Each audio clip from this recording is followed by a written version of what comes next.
Sports நேயர்களே அனைவருக்கும் மறுபடியும் வணக்கம். ஆஸ்திரேலியா வர்சஸ் இந்தியாவுக்கு இடையே நடக்கப் போற 4த் டெஸ்ட், த பாக்ஸிங் டே டெஸ்ட் மேட்ச். அதுக்கான பிரிவியூ தான் இது. இது வந்து நான் பண்ண போறதில்ல. நம்மளோட சேர்ந்து ஒட்டுமொத்தமா வந்து ஹரி ப்ரோ தான் வழக்கமா அந்த பிஜிடி டூரே வந்து பிரிவியூ அண்ட் ரிவ்யூ 2மே பண்ணிட்டு இருக்காரு. ஸோ வழக்கம் போல வெல்கம் பண்ணிடலாம். ஹரி ப்ரோ வணக்கம். Thank you. 2வது வீடியோ ஆமா. வெற்றிகரமா முதல் வீடியோ முடிச்சாச்சு. சரிங்கண்ணே. முன்னாடி வந்து பாக்ஸிங் டே டெஸ்ட்னா என்ன அப்படின்றத மென்ஷன் பண்ணியிருந்தீங்க. சொல்லியிருந்தீங்க ஃபுல் அண்ட் ஃபுல். இப்போ இந்த 4த் டெஸ்ட் முக்கியமா வந்து வழக்கம் போல தான் காலையில 5 மணிக்கு மொத பாலு. கிரிக்கெட் ரசிகர்களுக்கு, ஸ்போர்ட்ஸ் ரசிகர்களுக்கு புதுசு கிடையாது. ஏன்னா 5 மணிக்கு எந்திரிச்சு விடிய காலையில மேட்ச் பார்க்குறது. மெல்போர்ன்ல நடக்குது. இதுல ஒரு சின்ன அட்வான்டேஜா எல்லாருமே பார்க்குறாங்க. பட் கிளைமேட்ன்னு ஒண்ணு இருக்குது. அண்ட் அது போக டாஸ்ன்ற ஃபேக்டர் முக்கியமா இருக்கு. ஸோ முதல்ல நம்ம டாஸ்க்கு போயிடலாம். ஸோ டாஸ் வின் பண்ணா யாரு என்ன எடுத்தா பெட்டரா இருக்கும்னு நினைக்கிறீங்க? டெஃபினட்டா வந்துட்டு டாஸ் ஜெயிச்சா வந்துட்டு ஃபர்ஸ்ட் பேட்டிங் ஆடணும். ஓ! லேட்டரல் மூவ்மெண்ட் வந்துட்டு நீங்க ஆஸ்திரேலியா மாரி கண்ட்ரில நீங்க போம்போது நியூ பால்ல உங்களுக்கு கண்டிப்பா இருக்க தான் செய்யும். ம். பட் ஆனா டாப் ஆர்டர் வந்துட்டு அவங்களுடைய விக்கெட்டுக்கு வந்துட்டு வேல்யூ குடுத்து, கேஎல் ராகுலுடைய இன்னிங்ஸ வந்துட்டு ஒரு எக்ஸாம்பிளா எடுத்துட்டு, மத்த டாப் ஆர்டர் பேட்ஸ்மேன விளையாடணும். அந்த அவுட் சைட் ஆஃப் ஸ்டம்ப் வந்துட்டு பவுலர்ஸ்க்கு மட்டும் டிசிப்ளின்ட்டு கிடையாது. ஓகே. பேட்டர்ஸ்க்கும் வந்துட்டு டிசிப்ளின்றது ரொம்ப முக்கியம். அந்த அவுட் சைட் ஆஃப் ஸ்டம்ப் போற பால வந்துட்டு சேஸ் பண்ணி போக்கூடாது. விளையாடும்போது வந்து பார்த்தீங்கன்னா, க்ளோஸ் டூ தி பாடி வந்துட்டு அவங்க விளையாடணும். மோஸ்ட் ஆஃப் தி பால்ஸ் வந்துட்டு நல்ல ஒரு ஷாட் வந்துட்டு வெல் லெஃப்ட் அப்டின்றத நான் சொல்லுவேன் டெஸ்ட் மேட்ச் பொறுத்தவரைக்கும். ஓ! நல்ல ஆமா. ஷாட்ன்றது ஒரு வெல் லெஃப்ட். வெல் லெஃப்ட் அப்டின்னுவேன். சூப்பர் பஞ்ச் நீங்க லைனர். வந்துட்டு பவுன்சர்ஸ் போட்டா கூட வந்துட்டு நீங்க அத கரெக்ட்டா வந்துட்டு நீங்க லீவ் பண்ணீங்க அப்டின்னா, நீங்க வந்துட்டு விக்கெட்ல வந்துட்டு நீங்க எவ்ளோ நேரம் நீங்க உள்ள வந்துட்டு நீங்க டைம் ஸ்பெண்ட் பண்றீங்களோ, கண்டிப்பா உங்களுக்கான ரன்ஸ் வரும். ஃபர்ஸ்ட்டு 1 ஹார், 2 ஹார்ஸ் வந்துட்டு நீங்க பவுலர்ஸ்க்குன்னு நீங்க குடுத்துட்டீங்க அப்டின்னா, ம். அதுக்கப்புறமா வந்துட்டு உங்களுடைய டே வந்து உங்களுக்கு ஈஸியா இருக்கும். அந்த நியூ பால மட்டும் நீங்க நெகோஷியேட் பண்ணிட்டீங்க. ஒரு 25 ஓவர்ஸ், 30 ஓவர்ஸ் வந்துட்டு விளையாண்டுட்டீங்க அப்டின்னா, உங்களுக்கு மிடில் ஆர்டர் பேட்ஸ்மேன்க்கு வந்துட்டு உங்களுக்கு ஈஸியா இருக்கும். எதனால வந்துட்டு ஓப்பனர்ஸ்க்குன்ட்டு வந்துட்டு ஸ்பெஷலிஸ்ட் ஓப்பனர்ஸ்ன்னு டெஸ்ட் மேட்ச்ல இருக்காங்க அப்டின்னா, அந்த நியூ பால் ஆடக்கூடிய வந்துட்டு அந்த பொட்டன்ஷியல், அந்த ஓ! எபிலிட்டிக்காக தான். ஓகே. ஆ எஸ்எஸ்வி ஜெய்ஸ்வால்லாம் வந்துட்டு ஃபர்ஸ்ட் இன்னிங்ஸ்ல அவர் அந்த அவுட் ஆன அந்த விதம் வந்துட்டு ரொம்பவே வந்துட்டு வருத்தமா இருந்துச்சு. நல்ல பெர்ஃபார்மன்ஸ் குடுத்துட்டு இருந்த ஒரு பிளேயர் தான். பட் ரொம்ப ஒரு கேஷுவலான ஒரு அவுட். அந்த மொத பாலே அடிக்க போயி ஃபர்ஸ்ட் பால் வந்து பார்த்தீங்கன்னா, சேஸ் தான் பண்ணுவாரு அது. அவுட் சைட் எட்ஜ், திக் அவுட் சைட் எட்ஜ் ஒரு பவுண்டரி போகும். அதுக்கு அடுத்து வந்துட்டு அந்த அதுக்கு முந்தின மேட்ச் செகண்ட் இன்னிங் செகண்ட் மேட்ச்ல வந்துட்டு அவர் அவுட் ஆனது வந்துட்டு அவர் மைண்ட்ல ரொம்ப ஓடிட்டு இருந்துச்சு அப்படின்றது நம்மளுக்கு கிளீனாவே வந்துட்டு தெரிஞ்சுச்சு. ம். ஸோ அந்த கால்ல போடுற பால வந்துட்டு ஒரு ஆஃப் வாலி வந்துட்டு அவரு எல்பிடபிள்யூ ஆயிட்டு இருந்திருப்பாரு. அந்த ஃபிளிக்க வந்துட்டு அவர் கரெக்ட்டா ஆடணும் ஸ்டார்க்குக்கு அகைன்ஸ்ட்டா அப்படின்றதுக்காக வந்துட்டு அந்த இன்னிங்ஸ் ஆரம்பிக்கும்போதே வந்துட்டு த்ரோ டவுன்ல வந்துட்டு கால்ல போட்டு போட்டு பிராக்டிஸ் பண்ணுவாரு. நார்மலா வந்துட்டு நிக்கக்கூடிய அந்த மிட் விக்கெட் வந்துட்டு கொஞ்சம் ஃப்ரண்ட் ஆஃப் ஸ்கொயர்ன்னுவாங்க. அந்த மாரி நின்னாங்க. ஸ்ட்ரெய்ட்டா அவர் கையில வந்துட்டு ஃப்ளிக் ஆடிட்டு இருந்திருப்பாரு. ஸோ அந்த மாரி ஒரு கேஷுவலா வந்துட்டு விக்கெட்ஸ் வந்துட்டு குடுக்காம, அவங்களோட விக்கெட்ஸ்க்கு கொஞ்சம் வேல்யூ குடுத்து, கொஞ்ச நேரம் டைம் வந்துட்டு ஸ்பெண்ட் பண்ணணும் அப்டின்னா நல்லாருக்கும். 3 டெஸ்ட்ல வந்து இந்தியா வந்துட்டு டாஸ் வின் பண்ணி ஆஸ்திரேலியா நம்ம பேட்டிங் ஆட வச்சிருந்தோம் அப்டின்னா கூட, பும்ரா தவிர வேற யாருமே வந்துட்டு விக்கெட் எடுக்கிற மாரி நம்மளுக்கு தெரியல. அந்த சுத்தமா இனிஷியல் ஆள் இல்ல அந்த ஸ்டேஜஸ்ல. மாரி ஆயிடுச்சு. அண்ட் ஆஸ்திரேலியா வந்து இன்னொரு முக்கியமான ஒரு விஷயம் என்ன நல்லா பண்ணாங்கன்னா, அவங்களோட டாப் ஆர்டர் வந்துட்டு பெருசா ஸ்கோர் பண்ணல அப்டின்னா கூட, நம்பர் ஆஃப் பவுல்ஸ் அவங்க விளையாண்டது. ம். நேத்தன் மெக்ஸ்வினியா இருக்கட்டும், அதனால லபுஷனா இருக்கட்டும். லபுஷனா 12 ரன்ல தான் அவுட் ஆயிருப்பாரு. பட் இருந்தாலும் நம்பர் ஆஃப் பவுல்ஸ் அவர் விளையாண்டது. அவங்களுடைய 3வது விக்கெட் போம்போது ஆல்மோஸ்ட் அவங்க வந்துட்டு அந்த நியூ பால் அவங்க வந்துட்டு நெகோஷியேட் பண்ணிட்டாங்க. ஒரு ஓகே, 33 ஓகே. ஓவர் வந்துட்டு அவங்க விளையாண்டுட்டாங்க. ஸோ அதுக்கப்புறமா என்ன ஆயிருச்சு அப்டின்னா, ஸ்மித் அதுக்கப்புறமா டிராவிஸ் ஹெட்டுக்கு வந்துட்டு உங்களுக்கு நம்மளுடைய லீத்தல் பவுலர் வந்துட்டு ஜஸ்பிரித் பும்ரா தான். அவர் ஆல்ரெடி வந்துட்டு ஒரு பிரஸ்ட் அவுட் வந்துட்டு உங்களுக்கு குடுத்துட்டாரு நியூ ம். பால்ல. ஸோ அவரு டயர்ட் ஆனதுக்கு அப்புறமா இங்க நம்மளுக்கு போடுறதுக்கு ஆள் கிடையாது. போன மேட்சும் வந்து இந்தியாக்கு அதே மாரி ஒரு அட்வான்டேஜ் இருந்தது. ஹேசல்வுட் வந்துட்டு அவங்க இதுல இன்ஜர்ட். அப்படி இருந்தும் கூட வந்து பார்த்தீங்கன்னா, அவங்க வெறும் 3 ஸ்பெஷலிஸ்ட் பவுலர வச்சு இந்தியாவ வந்துட்டு ஆல்மோஸ்ட் ஒரு 240, 250 ரன்ஸ்க்கு அவங்க ஆல் அவுட் அவங்க பண்ணியிருக்காங்க. இந்தியாவோட டாப் ஆர்டர் வந்துட்டு நம்ம ஃபர்ஸ்ட் பேட்டிங் ஆடுனாலும் சரி, செகண்ட் பேட்டிங் ஆடுனாலும் சரி, டாப் ஆர்டர் வந்துட்டு நல்லா பெர்ஃபார்ம் பண்ணணும். பட் ஆனா நீங்க டாஸ் வின் பண்ணி என்ன பண்ணணும்னு கேட்டீங்க அப்படின்னா, மெல்போர்ன் பொறுத்தவரைக்கும் டாஸ் வின் பண்ணி பேட்டிங் ஆடுறது நல்லது. ஓகேண்ணா. அண்ட் இன்னொரு ஒரு சிலருக்கு எல்லாருமே டவுட் இருக்கும். என்னன்னா, மெல்போர்ன பொறுத்தவரைக்கும் ஒரு ஸ்பின் ஃப்ரெண்ட்லி ட்ராக் அப்படின்ற ஓகே. மாரி. ஸோ இந்த இடத்துல வந்து ஸ்பின்னர்கள ஒரு இன்னொருத்தர வந்து ஆட் பண்ணி கூட்டு போலாம்னு நினைக்கிறீங்களா? ஃபர்ஸ்ட் இத பத்தி என்ன நினைக்கிறீங்க? நீங்க ஸ்பின்னர் வரையும் நீங்க போணும் அப்டின்னா, நீங்க கண்டிப்பா பேட்டிங் நல்லா விளையாடணும். நீங்க 4த் டே, 5த் டே வரையும் நீங்க மேட்ச் நீங்க போச்சு இல்ல இதுல வந்துட்டு நம்மளுக்கு சிரிக்கிறதுக்கு ஒண்ணும் இல்ல. பட் நம்மளுடைய டாப் ஆர்டர் வந்துட்டு இதுல வந்துட்டு திங்க் பண்ணணும். ம். ஏன்னா, நீங்க வந்துட்டு ஜ அஸ்வின் விக்கெட் எடுக்கலன்றீங்க. ஜடேஜாவும் போன மேட்ச் வந்துட்டு விக்கெட் எடுக்கல. நீங்க ஒரு ஸ்பின்னர் வந்துட்டு ஆஸ்திரேலியன் கண்டிஷன்ல உங்களுக்கு விக்கெட் எடுக்கணும்னா, 4த் டே, 5த் டேல தான் வந்துட்டு அங்க பால் திரும்பவே ஆரம்பிக்கும். இன்வேரியபிள் பவுன்ஸ் உங்களுக்கு இருக்கும். அப்பதான் உங்களுக்கு அந்த விக்கெட்ஸ் கிடைக்கும். ம். நீங்க இந்தியன் ஸ்பின்னர்ஸ வந்துட்டு நம்ம எல்லாமே கிரிட்டிசைஸ் பண்றோம். ஆஸ்திரேலியாலயும் வந்து பார்த்தீங்கன்னா, ஒரு 500 பிளஸ் விக்கெட் எடுத்த நேத்தன் நெதர்லாண்ட் லயன் வந்து இருக்கும்போது, நேத்தன் லயன் இந்த சீரிஸ்ல மொத்தமா எத்தன விக்கெட் எடுத்திருக்காரு? விரல விட்டு எண்ணுனா மொத்தமாவே ஒரு ஒரு 2 5 விக்கெட் தான். ஆமா. 2 விக்கெட் தான் எடுத்திருக்காருன்னு நெனைக்கிறேன். If I am not wrong. 2வது டெஸ்ட் மேட்ச்ல மொத்த டெஸ்ட் மேட்ச்ல அவர் வெறும் ஒரே ஒரு ஓவர் தான் அவர் வந்துட்டு பவுலிங்கா அவர் போட்டாரு. ஸோ அந்த மாரி இருக்கும்போது வந்து பார்த்தீங்கன்னா, இதுக்கு ரீசன் என்ன அப்டின்னா, இதே இந்தியா ஒரு நல்ல ரெசிலியன்ஸ் இந்தியா வந்து குடுத்திருந்தாங்க. மேட்ச் ஒரு 4த் டே, 5த் டே வரையும் போயிட்டு இருந்திருக்கு அப்டின்னா, கண்டிப்பா நேத்தன் லைனுடைய எஃபெக்ட் வந்துட்டு இருந்திருக்கும் அந்த டெஸ்ட் மேட்ச்ல. ஸோ ஸ்பின்னர் வந்துட்டு கண்டிப்பா மெல்பர்ன்ல வந்துட்டு திரும்பவும் தான் யாருமே இல்லன்னு சொல்ல மாட்டாங்க. பட் ஆனா, அதுக்கு வந்து மேட்ச் வந்துட்டு மினிமம் வந்து ஒரு 4த் அண்ட் 5த் டே வந்துட்டு போணும். அப்பதான் வந்துட்டு ஸ்பின்னர்ஸ்க்கு வந்து வேல்யூ இருக்கும். Okay, okay. மினிமம் 4 நாளாவது கேம் ஆமா. ஆடணும் கேம் அப்படின்றது. வந்துட்டு விளையாடணும். ஓகே. ஓகேண்ணே. இப்போ எல்லாருக்குமே இன்னொரு ஒரு கேள்வி இருக்கு. இப்போ டாஸ் பத்தி ஒரு சைடு முடிச்சாச்சு. பட் ஆனா பேட்டிங்ல வந்து ஜெய்ஸ்வாலோட அந்த அட்டாக்கிங் இன்னிங்ஸ் வந்து எப்பவுமே ஆடுறது ஒரு வழக்கமா வச்சிருக்காரு. அது வந்து இந்த அ ஃபார்மேட்ன்றத விட இந்த சீரிஸ்க்கு வந்து அது கரெக்ட்டா அவருக்கு சூட் ஆயிருக்குதா? அந்த முதல் டெஸ்ட்ட தவிர. இல்ல முதல் டெஸ்ட்ல வந்துட்டு அவர் அட்டாக்கிங் கேம் அவர் விளையாடல. நீங்க 2ண்ட் இன்னிங்ஸ்ல நீங்க பார்த்தீங்கன்னா தெரியும்.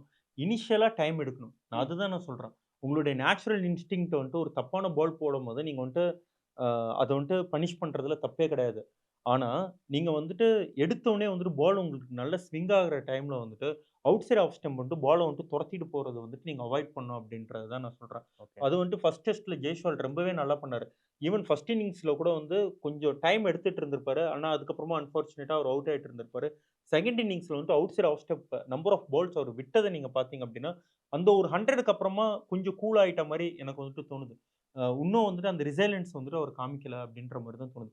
ஃபர்ஸ்ட் ஒரு 50 பால்ஸ் வந்துட்டு பல்ல கடிச்சிட்டு ஜெய்ஸ்வால் மாரி ஒரு பேட்ஸ்மேன் ஆடிட்டாரு அப்படின்னா, நம்மளுக்கான ரன்ஸ் கண்டிப்பா வரும். ஓகே. அண்ட் அதே மாரி இங்கிட்டு ஒருத்தர் அப்படி அவுட் ஆயிட்டு இது பண்ணாங்கன்னா, இன்னொருத்தர் வந்து கிட்டத்தட்ட 2 மேட்ச் இன்னிங்ஸ் பயங்கரமான பெர்ஃபார்மன்ஸ் குடுத்திருக்காரு. கேஎல் ராகுல் தான். ஸோ இந்த சீரிஸ்ல முழுக்க முழுக்க அவரோட எக்ஸ்பீரியன்ஸ நெறைய யூஸ் பண்ணியிருக்காரு. அண்ட் அது மட்டும் இல்லாம நெறைய இடத்துல பால லீவ் பண்ற விதமா இருக்கட்டும், நீங்க சொன்ன மாரி அந்த அவுட் சைட் ஆஃப் ஸ்டம்ப் வந்து அடிக்கவே இல்ல ஒட்டுமொத்தமா.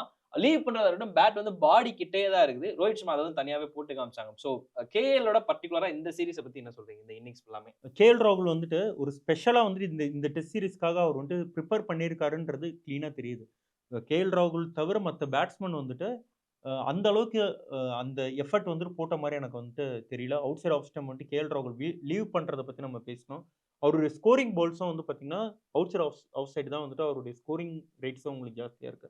எந்த பால் அடிக்கணும் அப்படின்றதுல வந்துட்டு ரொம்ப கிளியரா இருக்காரு.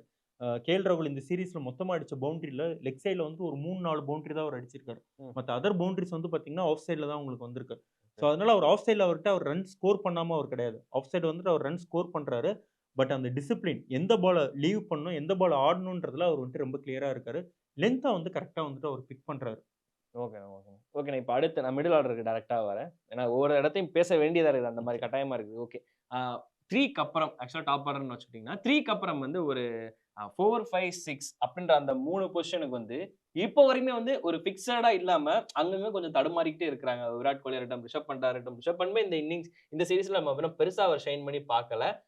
அவர் இன்னிங்ஸ் அப்படிதான் இருக்கும். பட் ஆனா இருந்தாலுமே வந்து ஒட்டுமொத்தமா இந்த இன்னிங்ஸ்ல இந்த சீரிஸ்ல அவர் பெருசா எதுவும் பண்ணல. And including Rohit Sharma. So Virat Kohli and Rohit Sharma wicket ஃப்ரீயா விட்டுருவாங்களோ அப்படின்ற மாரி எல்லாருக்குமே தோணுது. ஸோ அத பத்தின உங்களோட தாட்ஸ் என்ன? இந்த மிடில் ஆர்டர பத்தி. மிடில் ஆர்டர் வந்துட்டு இந்தியாவுக்கு ஃப்ரெஜைலா தான் இருக்கு. ரோஹித் சர்மா வந்துட்டு மிடில் ஆர்டருக்கு போனதுக்கு அப்புறமா ஒரு ஸ்டெபிலிட்டி கிடைக்கும் அப்படின்னு நம்ம எல்லாமே எதிர்பார்த்தோம். பட் ஆனா அந்த ஸ்டெபிலிட்டி கிடைக்கல. ரோஹித் சர்மா அவுட் ஆற விதம் தான் வந்துட்டு ரொம்ப கஷ்டமா இருக்கு. ஏற்கனவே வந்துட்டு நானும் நிதிஷும் நம்ம பேசும்போது வந்து பார்த்தீங்கன்னா, ரூட்டட் டூ தி கிரீஸ் அப்படின்னுவாங்க. ம். ரோஹித் சர்மாவுடைய கால் வந்துட்டு சுத்தமா நகரவே இல்ல. ஓ! ஓகே, அவர் ஓகே. வந்துட்டு இந்த டெஸ்ட் சீரிஸ்க்கு வந்துட்டு அவரு கரெக்ட்டா பிரிப்பேர் ஆகல அப்படின்றது, அவர் அவுட் ஆற விதத்துல இருந்தே நம்மளுக்கு தெரியுது. பட் நம்ம நம்பலாம் அப்படின்னா, இந்த அடுத்த 2 மேட்சஸ்ல வந்துட்டு அவர் வந்துட்டு இன்னும் நம்மளுக்கு ஒரு நல்ல பெட்டர் பெர்ஃபார்மன்ஸஸ் வந்துட்டு அவர் குடுப்பாரு அப்படின்றத நான் நம்புறேன். கோலி வந்துட்டு ஒரு செஞ்சுரி நம்மளுக்கு அடிச்சிருக்காரு. இந்த சீரிஸ்ல ஆல்ரெடி ஃபர்ஸ்ட் மேட்ச் வந்து அடிச்சிருக்காரு. அடுத்த 2 மேட்சஸ் வந்துட்டு திரும்ப அதே தான். கோலி வந்துட்டு அவுட் சைட் ஆஃப் ஸ்டம்ப் வந்துட்டு பால தொரத்திட்டு அந்த காட் பிஹைண்ட் ஆடுறத வந்துட்டு ஒரு ஹேபிட்டாவே வச்சுட்டு இருக்காரு அவரு. ஸோ, இன்னும் கொஞ்சம் பெட்டர் ரிசைலன்ஸ் எனக்கு தேவைப்படுது. பண்ட் வந்து பார்த்தீங்கன்னா, நீங்க நியூ பால்ல எக்ஸ்போஸ் ஆயிடுறாரு. அதான் நான் ஓகே, சொல்றேன். ஓகே. பண்ட் மாரி ஒரு பிளேயர் வந்துட்டு ஒரு 30 ஓவர், 40 ஓவர் பால் தேய்ஞ்சதுக்கு அப்புறமா உள்ள வர்றதுக்கு நம்மளுடைய டாப் ஆர்டர் வந்துட்டு அவங்களுக்கு சப்போர்ட் பண்ணணும். அந்த மாரி ஒரு டைம் அவருக்கு கிடைச்சது அப்டின்னா, பண்ட் ஒரு நல்ல பெர்ஃபார்மன்ஸ் குடுப்பாரு அப்டின்றத நான் நம்புறேன். ஓகே. அடுத்த ஒரு கேள்வி என்னன்னா, பேட்டிங் ஆர்டர்ல இப்ப இதுக்கப்புறம் வந்து இன்னும் வெளிய அவைலபிலிட்டி ஆஃப் பிளேயர்ஸ் நெறைய பேர் நிச்சயம். இருக்கிறாங்க அப்படின்றப்போ, ஏதாவது ஸ்வாப்பிங் ஏதாவது வாய்ப்பு இருக்குதுங்களா? பேட்டிங் கண்டிப்பா ஸ்வாப்பிங் இருக்கும் அப்டின்ற மாரி எனக்கு தோணுது. ஆ ரோஹித் சர்மா வந்துட்டு உங்களுக்கு டவுன் தி ஆர்டர் வந்துட்டு உங்களுக்கு அந்த அளவுக்கு பெருசா உங்களுக்கு பெர்ஃபார்மன்ஸஸ் உங்களுக்கு குடுக்கல அப்டின்றதுனால, அண்ட் சுப்மன் கில்லும் வந்துட்டு ஒரு பேச்சஸா தான் நல்லா விளையாண்டுருக்காரு. ம். அவருக்கு கிடைச்ச ஸ்டார்ட்ஸ் வந்துட்டு கரெக்ட்டா அவர் வந்துட்டு யூட்டிலைஸ் பண்ணல. ஸோ மேபி தான் இது கண்டிப்பா நடக்கும் அப்டின்றது மாரி நான் சொல்லல. ஜெய்ஸ்வால் அண்ட் கேஎல் ராகுல் தான் வந்துட்டு ஓப்பன் பண்ணுவாங்க. ரோஹித் சர்மா வந்துட்டு ஒன் டவுன் வந்துட்டு ஸ்வாப் பண்ணிக்கிற மாதிரி ஒரு ஐடியாஸ் எதனா இருக்குமா அப்படின்றது வந்துட்டு நம்ம வெயிட் பண்ணி நம்ம பார்க்கலாம். ஓ! அந்த ஒரு ஸ்வாப்பிங் இருக்கிறதுக்கான வாய்ப்பு இருக்கிற மாரி எனக்கு தோணுது. அண்ட் ஜடேஜா வந்துட்டு பேட்டிங்ல நல்லா உங்களுக்கு பெர்ஃபார்ம் பண்ணிட்டதுனால, ஜடேஜா வந்துட்டு ட்ராப் பண்ண மாட்டாங்க. ஜடேஜா வச்சு தான் போவாங்க அப்படின்ற மாரி தோணுது. ஓகேண்ணா. இப்போ அடுத்ததா எல்லாத்துக்குமே மிகப்பெரிய ஒரு கேள்வி என்னன்னா, பும்ராவ தவிர அந்த டீம்ல வேற யாரும் விளையாடலையா பவுலிங்ல? ஏன் இப்படி எல்லாரும் போட்டு சொதப்பி எடுக்குறீங்க அப்படின்ற மாரி இருக்கு. ஆகாஷ்தீப் லாஸ்ட் டெஸ்ட் ஃபர்ஸ்ட் இன்னிங்ஸ்ல அவருக்கு நெறைய அன்லக் நெறைய விக்கெட்ஸ் கிடைக்கல. பட் ஆனா செகண்ட் இன்னிங்ஸ்ல காம்பன்சேட் பண்றாரு.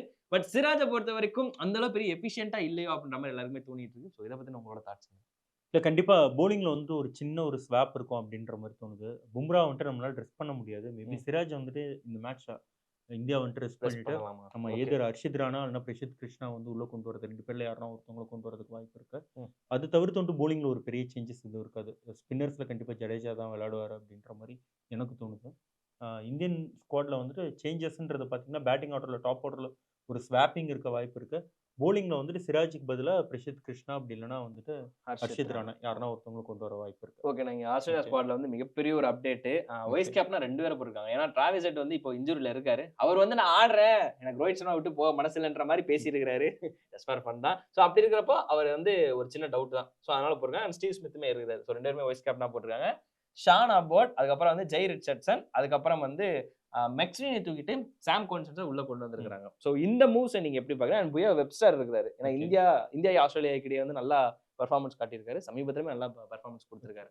சோ இவங்கலாம் ஆட் பண்ணியிருக்காங்க. சோ இந்த மூவ் எப்படி பார்க்குறீங்க? ஆஸ்திரேலியால வந்து பார்த்தீங்கன்னா, ஒரு 3 சேஞ்சஸ் இருக்கும் அப்படின்ற மாரி எனக்கு தோணுது. அந்த 3 சேஞ்சஸ்ல வந்துட்டு ஃபர்ஸ்ட் சேஞ்ச் வந்து அ ஓப்பனர் வந்துட்டு அவங்க மிக்ஸ்வினிய வந்துட்டு லெஃப்ட் அவுட் பண்ணிட்டாங்க. ம். ஸோ அவங்களுக்கு வந்துட்டு கான்ஸ்டஸ் வந்துட்டு நம்ம கூட அந்த பிராக்டிஸ் பிராக்டிஸ் மேட்ச்ல மேட்ச்ல ரொம்பவே ஓவர் நல்லா அடிச்சிருந்தாரு. விளையாண்டதுனால, கண்டிப்பா கான்ஸ்டஸ்க்கு வந்துட்டு டைரக்ட்டா சான்ஸ் கிடைக்கும் அப்படின்ற மாரி எனக்கு தோணுது. So okay. அது வந்துட்டு ஒரு சேஞ்ச். இன்னொரு ஃபோர்ஸ்ட் சேஞ்ச் வந்து ஆப்சல்யூட் வந்துட்டு இந்த டோர்னமெண்ட்ல இருந்து லெஃப்ட் அவுட் ஆயிட்டாரு. ஸோ அ ஸ்ட்ரெய்ட்டாவே வந்து அவங்களுடைய ஃபர்ஸ்ட் சாய்ஸ் என்ன பொறுத்தவரைக்கும் வந்து பார்த்தீங்கன்னா, போலண்ட் தான் விளையாடுவாரு. ஏன்னா, ஒரு பிங்க் பால் டெஸ்ட்லயே வந்துட்டு நல்லா ஆமா, பெர்ஃபார்ம் பயங்கரமா பண்ணாரு. ஸோ போட்டிருந்தாரு. இந்த டெஸ்ட் மேட்ச்ல அந்த ஃபோர்ஸ்ட் சேஞ்ச் வந்துட்டு போலண்ட் தான். டிராவிஸ் ஹெட் வந்துட்டு அவர் வந்து மேட்ச் ஃபிட் அப்படின்ற மாரி அவர் அனவுன்ஸ் பண்ணியிருக்காரு. பட் அந்த இடத்துல தான் வந்துட்டு ஒரு டவுட் இருக்கு. டிராவிஸ் ஹெட் விளையாடுவாரா? மாட்டாரா? அப்படின்னு சொல்லிட்டு. இஃப் இன் கேஸ் வந்துட்டு டிராவிஸ் ஹெட் விளையாடல அப்படின்னா, எனக்கு தெரிஞ்சு வெப்ஸ்டருக்கு ஒரு சான்ஸ் தருவாங்க அப்படின்ற மாரி தோணுது. மிச்சல் மார்ஷ் அப்ப அங்கேயே இருக்கட்டும்னு நினைக்கிறீங்களா? ஏன்னா மார்ஷ் அவரோட கான்ட்ரிபியூஷன் நம்ம பெருசா எதுவுமே பார்த்ததில்ல. சோ மேபி வெப்ஸ்டருக்கு பதிலா ஒரு மார்ஷ் அப்படின்ற அந்த ஒரு சேஞ்ச். இல்ல இப்ப மார்ஷ வந்துட்டு அவங்க ட்ராப் பண்ண மாட்டாங்க. ஏன்னா, இந்த சீரிஸ்ல தான் வந்துட்டு மார்ஷ் வந்துட்டு சரியா பெர்ஃபார்ம் பண்ணல அப்டின்னா கூட, த்ரூ அவுட் இந்த வேர்ல்ட் கப் சைக்கிள்ல வந்து அ நீங்க ஸ்மித்தா இருக்கட்டும், அப்டி இல்லனா லபுஷனா இருக்கட்டும், அவங்களுக்கு மேல ஒரு பெட்டர் ஆவரேஜ் வந்து வச்சிருக்கிறது வந்துட்டு மார்ஷ் தான் வச்சிருக்காரு. ஓகே. அவரோட ஆவரேஜ் ஆல்மோஸ்ட் வந்துட்டு 40 பிளஸ் இருக்கு. பட் இந்த பிளேயர்ஸ் எல்லாருமே வந்து பார்த்தீங்கன்னா, 35 மிட்ல தான் மிட் 30ஸ்ல தான் இருக்காங்க. ம். ஸோ அதனால வந்துட்டு மார்ஷ் வந்துட்டு இந்த ஒரு சீரிஸ்க்காக அவங்க ட்ராப் பண்ணுவாங்க அப்டின்ற மாரி எனக்கு தோணல. அண்ட் ஒரு 2 எக்ஸ்ட்ரார்டினரி கேட்சஸ் வந்து எடுத்தாரு. ஆமாங்க. மார்ஷ் வந்துட்டு அந்த மாரியும் வந்துட்டு உங்களுக்கு கான்ட்ரிபியூட் பண்ணக்கூடிய ஒரு பிளேயரா, பவுலிங்ல வந்து திடீர்ன்ட்டு ஒரு ஒரு பிரேக் த்ரூ எடுத்து தரக்கூடிய ஒரு பவுலர். ஸோ அதனால வந்துட்டு மார்ஷ வந்துட்டு அவங்க ட்ராப் பண்ண மாட்டாங்க. அன்லெஸ் ஆர் அன்டில் அங்க எதனா ஒரு இன்ஜுரி ஃபேக்டர் இல்லாத வரைக்கும். ஓகேண்ணா.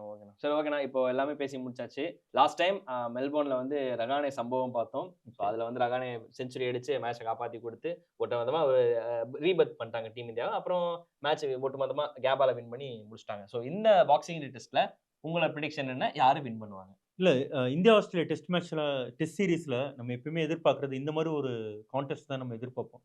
ஃபர்ஸ்ட் இந்தியா வந்துட்டு ஒரு சிங்கிள் ஹேண்டடா ஒரு மேட்ச் ஜெயிச்சாங்க. அடுத்து ஆஸ்திரேலியா வந்து ஜெயிச்சாங்க.